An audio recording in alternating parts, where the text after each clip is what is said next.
This lesson deals with supplemental problem 4.6. You can find this problem in the course ebook in the Chapter 4 Supplemental Problems starting on page 5.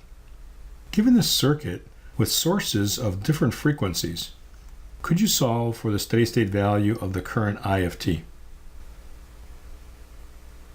Our phasor technique only works for a single frequency. What we could do is do superposition in the time domain, break the problem apart, and then solve it in the frequency domain, and then put it back together in the time domain. So I want to break this into two circuits, 1 and 2. I did have two sources with the same frequency of 20 kiloradians per second. I also had a voltage source here that was at 60 kiloradians per second, so I'm going to set it equal to 0. I got my inductor of 200 millihenries, a 10K resistor, and a current source of this value. The other source that was here was A times the cosine of 60 kT plus 30 degrees. I had that as my circuit 2. Same inductor, same resistor, but now I'm going to set the other two sources equal to 0. Current source is an open circuit, voltage source is a short circuit. I'm going to solve for the current I1 and the current I2, and those together will give me the value of I of t in the original problem. Now because I have two sources here, I'm also going to use superposition to solve this problem and then put all that together. For circuit 1, omega is 20 kiloradians per second. I'm just going to write that down here. And for circuit 2, it's 60 kiloradians per second. My voltage source had an amplitude of 24 and an angle of 0. My current source was 2 milliamps at an angle of 10 degrees. I had a 10K resistor, so that's still a 10K resistor in the frequency domain. And my inductor would then be j omega L, but omega was, for this circuit, 20 kiloradians per second, and the inductance was 200 millihenries, or 0.2. It gives me J4K.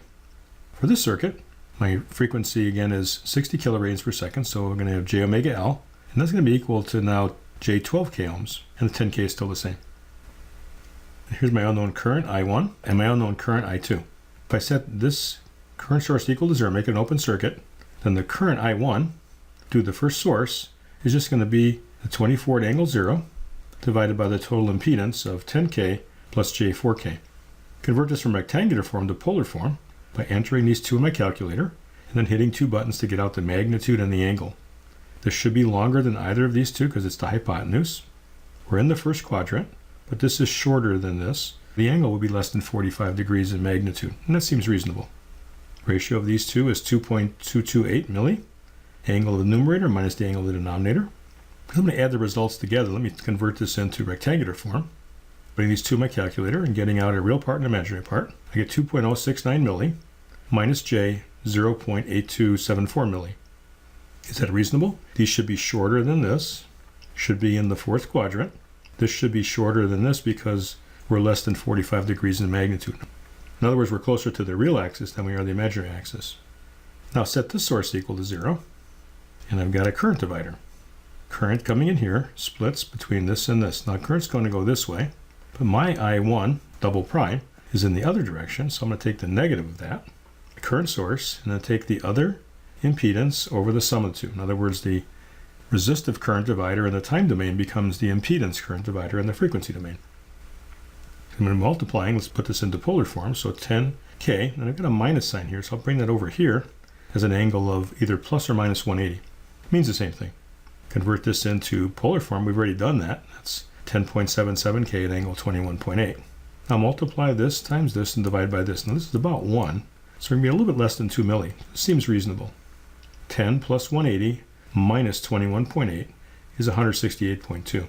Again, let's put this into rectangular form so we can add with the previous result. I get a minus 1.8178 milli plus j 0.3797 milli. Is that reasonable?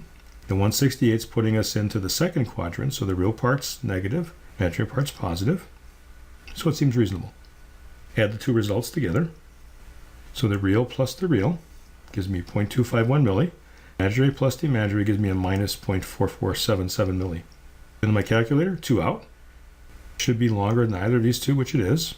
Just saying I'm in the fourth quadrant.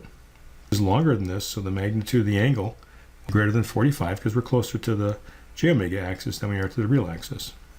That's a result of the circuit number 1. For circuit number 2 now, let's find the current I2. There's just one source. So we'll take the voltage and divide by the total impedance. 8 at angle 30 divided by 10K plus J12K. Convert this into polar form. Get my punching in my calculator. Get two numbers in, get 2 out. Get 15.62K for the magnitude. That's longer than either of these two, so that looks reasonable. The arctangent of this divided by this is 50.19. Seems reasonable because this is a little bit longer than this. If these were equal length, we'd be at an angle of 45 degrees, and we're in the first quadrant. Ratio of these two is 512 micro. 30 minus 50.19 is a minus 20.19 degrees. Step 3 for both circuits. Take the magnitude and the angle and put the cosine of omega t between them. And now this is an omega of 20 kiloradians per second. And for this one, magnitude was 512 micro. Angle was minus 20.19. And I'll put the cosine of 60 kt between the two of them. And I'll just add the results. And this is supplemental problem 4.6.